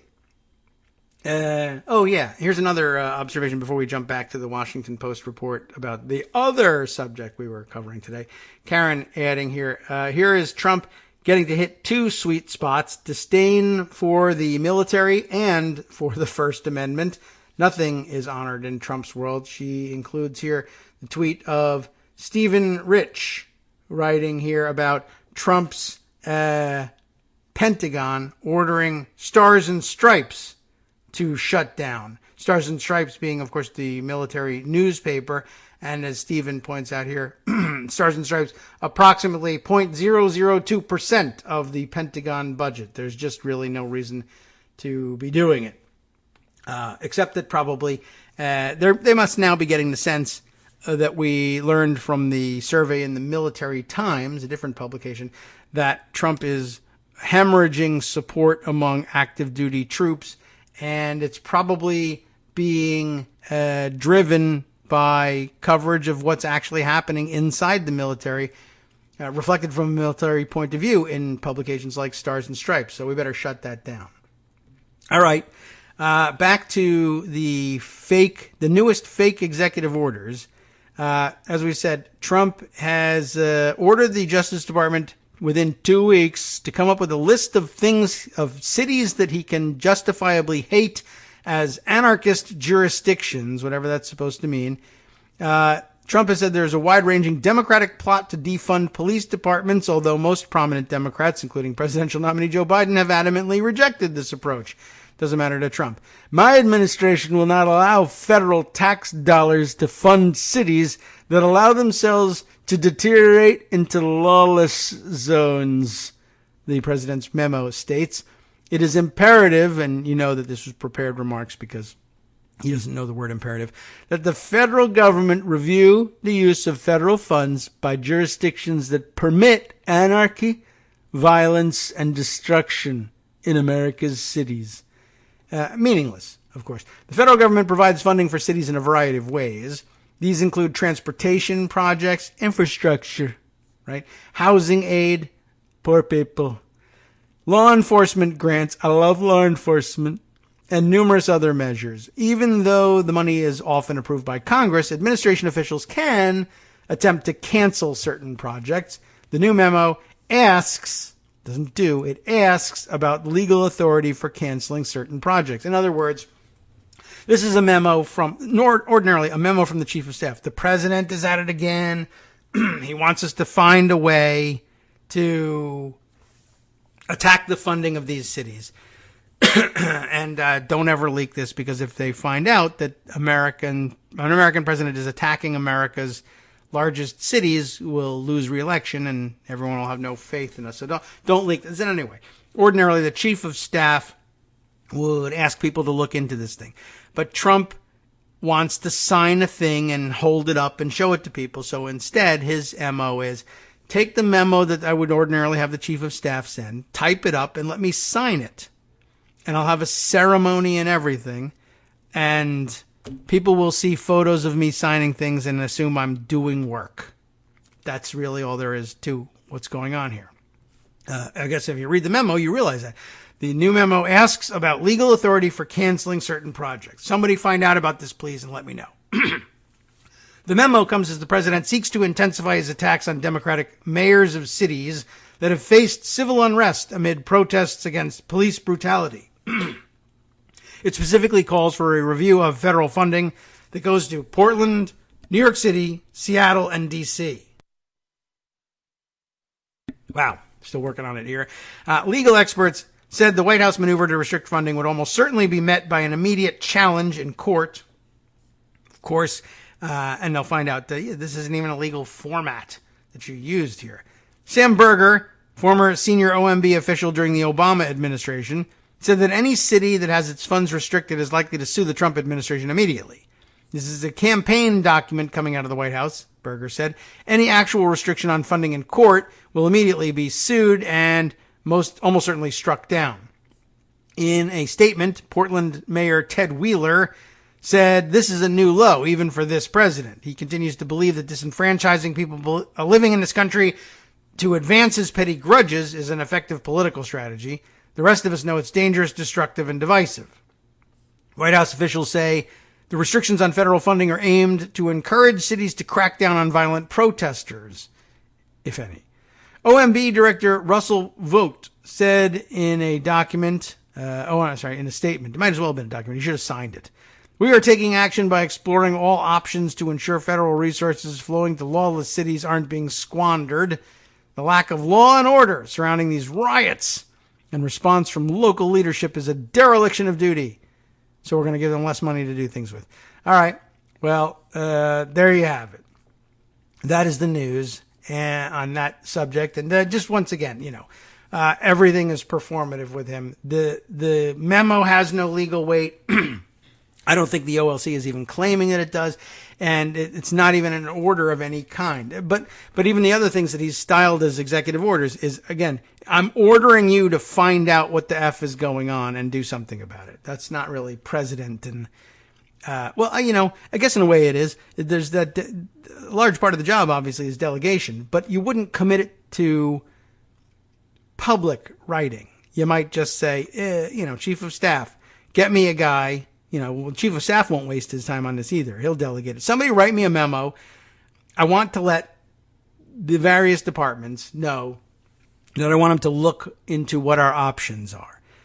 I assume that's typical of the way a president might spend his day. What's amazing about it is that he writes it down and signs it as if, because there's not anything real going on, no real work being written up and signed, he writes up and signs background work to show as official work. But it's wrong on so many levels. I wanted to spend a moment or two on that. Let's see. Other items available for consideration here, and there are many. I mentioned to you that there was something else about the Veterans Choice Act that came up earlier. And Daniel Dale, as always, catches everything about these things, but had a particularly relevant point to make about this. He notes that Trump again last night, comments to the press pool, "My way of dealing with vets is much more successful than John McCain's. He is, in fact, a loser." And just like I said, and I know this because I've been so much more successful at dealing with veterans than even the supposed veteran hero John McCain was. Now, what's he talking about? He says, "My way of dealing with vets is quote, much more successful than John McCain's, with choice and accountability and all the things I've got." And again, here, choice is his abbreviation of the veteran, what is it called? The Veterans Choice Act. He's bragged about it 100 times. Daniel Dale has corrected him 100 times. He keeps saying, "I signed the Veterans Choice Act." He didn't. Obama did. Trump signed something that was some sort of revision or there's something that he viewed as an improvement on the Veterans Choice Act, not the actual Veterans Choice Act. But here's the thing. As Daniel points out, for him to say, "I did better than John McCain on veterans because I signed," even if he got it correct, "I signed the Improvement Act for the original Veterans Choice Act, which was signed by Obama." Yes, president signs bills. How do those bills get to be bills? They're passed by Congress. How do they get to be considered by Congress? They're introduced by members of Congress. Write them down, bring them before Congress. You've seen Schoolhouse Rock. House votes on it, Senate votes on it, goes to the president, gets signed. Who wrote the Veterans Choice Improvement Bill that he is so happy about signing? Who wrote the original legislation, Veterans Choice Act, that Obama actually signed, but that Trump keeps claiming he signed? The answer, at least to the second question, I don't know that he was responsible for the reform bill, but the point is John McCain wrote the Veterans Choice Act. It was his own bill. He is taking, as Daniel says, he's taking credit for McCain's own bill to argue that he's done more for veterans than McCain did. What did Donald Trump do for veterans? He signed the bill. Oh, this is done? You figured out, you wrote a memo, as I understand it, you wrote a memo to somebody that said, "Staff, go find me ways to help veterans get better health care." And they did this work, and then you brought it to the floor, and you argued for it in committee, and you shepherded it through conference, and you brought it to the floor, and you passed it. Now I scribble my name on it with a Sharpie, and now declare I've done more for veterans than the guy who did all the work, or had others do the work for him. That's possible. You could accuse him of that. But all of the prep work that brought this thing to me to scribble my name on it, and I haven't read it, and I don't know what's in it, is more for veterans than all of what came before that this guy over here did. I just thought that was interesting. Now, for those of you who are Bernie Sanders fans and who are aware of this and say, wait a minute, why? What about Bernie's role in all this? Daniel includes one of his own tweets about the subject embedded in this tweet. Trump's specific argument against John McCain on veterans issues. McCain, he has said, failed to get veterans' choice passed, while he, Trump, did get it passed. It was, of course, McCain's initiative, again, a bill written with Bernie Sanders, there you are, signed into law in 2014. So there you go. And I guess by way of framing Trump's argument in this, he shows screenshots of his tweet, which reads, "I was never a big fan of John McCain, disagreed with him on many things, including ridiculous endless wars and the lack of success he had in dealing with the VA and our great vets. But the lowering of our nation's American flags and the first-class funeral he was given by our what? I guess he just includes the one tweet. Anyway, he's claiming credit for, I'm sure, the funeral as well. But this other screenshot that he includes is what? Another one of his own tweets, Daniel Dale's own tweets. Trump repeated an egregious lie on Thursday. I disagree with John McCain on the way he handled vets because I said you get to choice. You got to get to choice. He was never able to get choice. I got choice. Well, McCain and Bernie Sanders wrote the choice bill. They got it passed in 2014. And I guess that's really it on that one. That sums it up nicely. But imagine claiming that you've done more than the guy who did the thing that you claim to have done. But par for the course for Donald Trump on that one. I guess no surprise there. All right, let's see. A number of other issues, some of which we just won't have any more space for. But maybe I can do this. We can update you on a story which I still really haven't told the whole background story to. But now it's gotten so complicated that I just want to try to keep up with what's going on. Ryan Riley writing in the HuffPost about the situation, once again, in Portsmouth, Virginia, just getting that much more ridiculous. Let's just jump right to the latest on this, and one day we can spend some time unraveling the rest of it. Prosecutor fights cop's bad faith bid to usurp authority in Confederate statue cases.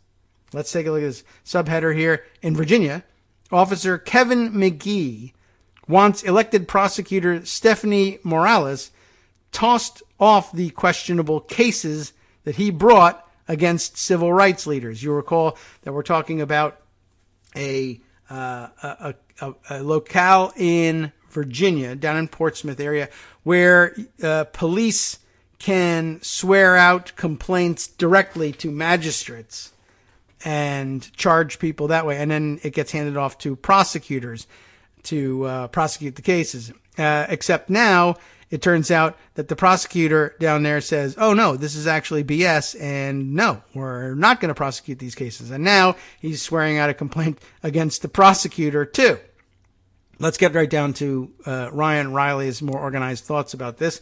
The elected prosecutor of Portsmouth, Virginia, is fighting what her attorney, she has to go and get an attorney of her own now, described as a bad faith and improper attempt by a disgruntled police officer to disqualify her from the questionable felony cases that he brought against a state senator, local civil rights leaders, and city public defenders stemming from the destruction of a Confederate monument.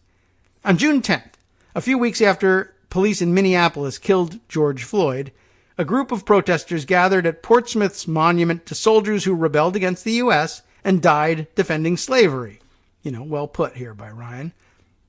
The 4 statues, located at the spot of an old slave whipping post, could it be any worse, had been covered up ahead of a city council debate over the statue's fate, but the coverings were removed.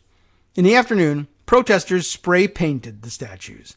During the night, people brought out sledgehammers and removed the statues' heads. Portsmouth police didn't intervene until one statue fell on a protester, seriously injuring him. And at that point, I think fair game. Actually, maybe a little ahead of that one would have been fine, but I guess we should be glad at this point for their restraint. Now, 2 months later, taking advantage of Virginia's magistrate system, Portsmouth Police Sergeant Kevin McGee brought felony charges against 14 defendants. He was very mad about this, including State Senator Louise Lucas, a Democrat, under a state law banning, quote, injury to war monuments. 5 more defendants were later charged under the 70-year-old law, which originally referred to the Civil War as the War Between the States. Good old-fashioned term for that, by which I mean bad old-fashioned term for it. Lucas and several other defendants charged in the case left the scene hours before the worst destruction took place. But of course, she was famous and black, and he wanted to make an example of her, I guess. The first batch of defendants have arraignments scheduled for Friday morning. This is normally where the local prosecutor, Commonwealth's attorney Stephanie Morales, would take over the cases. In this matter, potentially would move to dismiss them. But McGee, in a clear attempt to get Morales removed from the cases, named Morales as a witness, even though she wasn't on the scene. But if you're involved as a witness, you can't prosecute the case.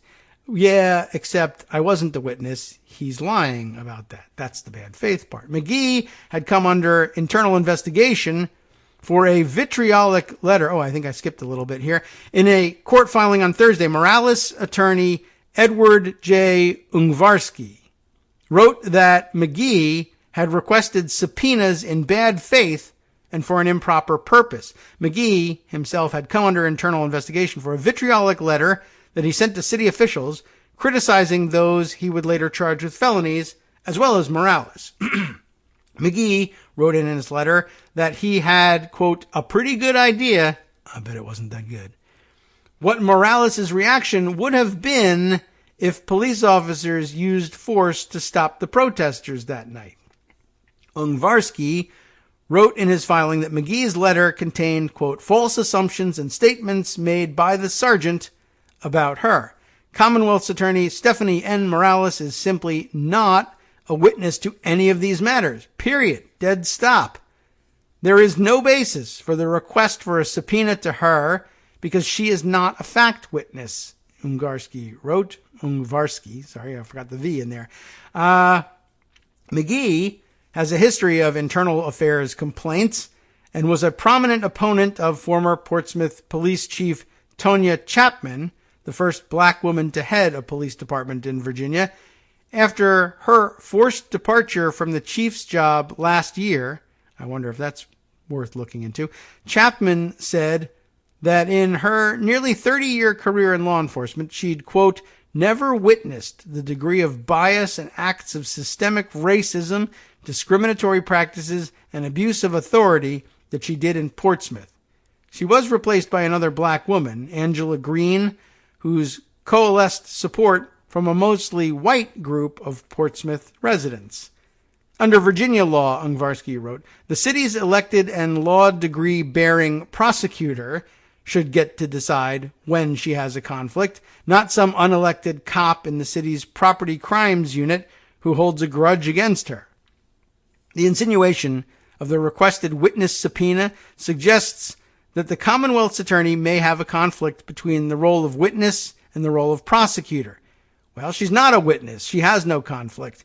If she, and not a police sergeant under investigation, determines in the future that she has a conflict, the Virginia Code authorizes her to resolve any such conflict, Ungvarsky wrote.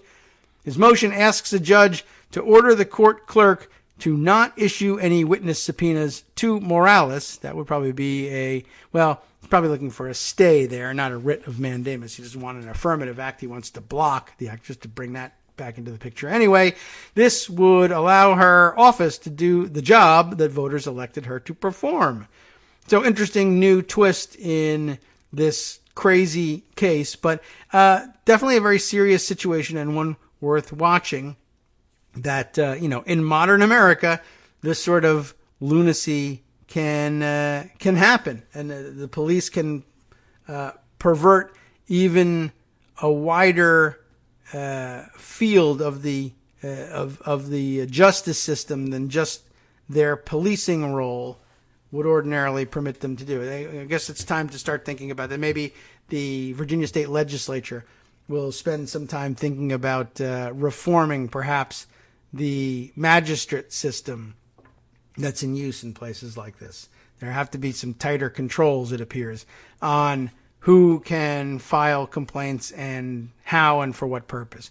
Let's see. Another interesting piece here that we might borrow from HuffPost, something I wanted to get to the other day, and I had a piece tucked away on it actually from the Brennan Center, a report on this subject, but as I opened it, it was an enormous white paper that would be very difficult to share in its entirety on the air. But this, I think, will make the point for us. Now, where was I should find the Brennan Center piece and give you the title of it. How easy is it to find this thing? Let's see. It wasn't that far down. I think here we are. Hidden in plain sight. Racism, white supremacy, and far-right militancy in law enforcement, an intriguing topic. We've talked a little bit before about essentially planned infiltration into law enforcement by white supremacists, both because of their affinity for the nature of the job and for the access to guns, but also as an active plot to be on hand to discriminate against their own enemies and enhance their allies' ability to strike at them as vigilantes and get away with it, as we're seeing around the country. HuffPost condenses things a little bit here. White vigilantes have always had a friend in police. New data shows that far-right vigilantes, often with support from cops, have threatened protesters nearly 500 times since police killed George Floyd. That's not a long time ago. Christopher Mathias writing this up for HuffPost. Before Kyle Rittenhouse allegedly opened fire on anti-racist protesters in Kenosha on last Tuesday night, killing 2 and severely injuring another, a video showed police essentially deputizing the 17-year-old. Rittenhouse had been walking the streets of Kenosha carrying an assault rifle alongside other armed white men, a local self-styled militia formed for the purported purpose of protecting property from protesters. And pickled peppers as well. That's some sentences he's got together there. We appreciate you guys. We really do. A cop can be heard telling the group over a loudspeaker. I didn't even realize that. Before tossing Rittenhouse a bottle of water. It was a scene familiar in American history. Agents of the state conscripting armed white vigilantes to help violently suppress movements for racial justice and liberation. Cops and the Klan go hand in hand, the common protest chant goes. So it wasn't surprising to see Rittenhouse, in another video published Tuesday, walk toward police after allegedly killing the 2 protesters, or for him not to be apprehended until the following day when he was arrested at his home in Illinois.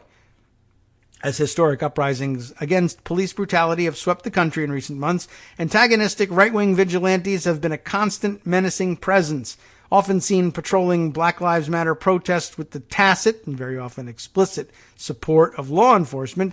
These vigilantes have shot protesters, attacked them with cars, and beaten them.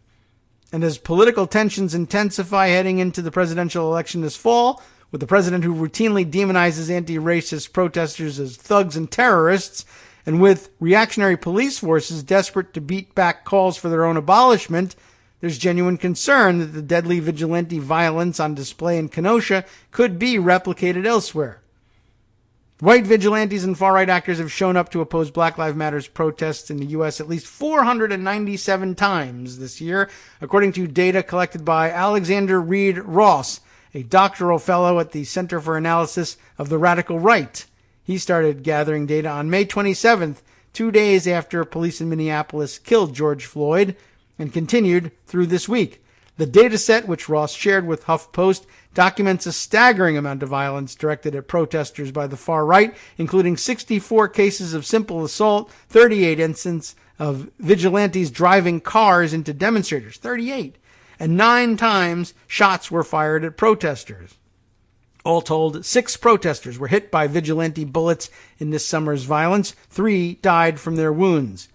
Ross's dataset also includes 387 incidents of intimidation, such as people using racist slurs, making threats, and brandishing firearms. There just really isn't anything to compare it to, Ross told HuffPost. I've never seen anything like this in my life.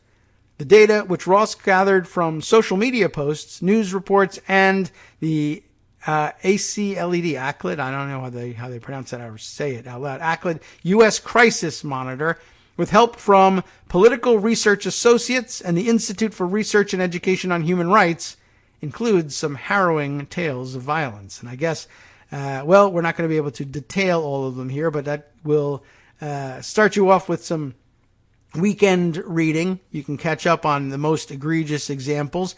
Maybe we can throw 1 or 2 in here before we cut out for the day. A U.S. Army sergeant who had previously posted tweets about targeting Black Lives Matter activists shot and killed a protester in Austin, Texas. Black Lives Matter protesters marching through a rural part of Bedford County, Pennsylvania, say a white man opened fire on them at night, striking one protester in the face. A man in Iowa City, Iowa, allegedly drove his car into a crowd of protesters and according to a criminal complaint, later justified the attack by telling the police the protesters needed an attitude adjustment. And just last night, I think, we heard word from New York City, again, New York City, of a car being driven into a crowd of protesters in Times Square. Luckily, no one, I believe, injured in that one, and that's good news. But that makes, I guess, 39 such attacks. I didn't even realize that the numbers had grown that high. So I do recommend this to you for reading over the weekend. Next week, we should be back. Maybe we'll honor our labor by sitting down in front of a microphone and not working up a sweat with Greg and catching up on the weekend's developments. For now, for all the things that I may have missed in our news roundup because of the outrage so well addressed by Ian, we've got Justice Putnam and the West Coast Cookbook and Speakeasy coming up next. I guarantee you they'll be talking about the same issue. Of course, no one can avoid this, but I promise you this, there's much more from around the country and around the world next. From Daily Kos Radio on netrootsradio.com. You have been listening to the Kagro in the Morning Show with David Waldman. Hey, how about this one? The U.S. trade deficit surged in July to its highest level in 12 years. And darn if that isn't one of those things that Donald Trump promised he and only he would be able to reverse. Well, he didn't not only not reverse it, of course, but increased it. Pretty amazing. Another example of how to read a Trump comment.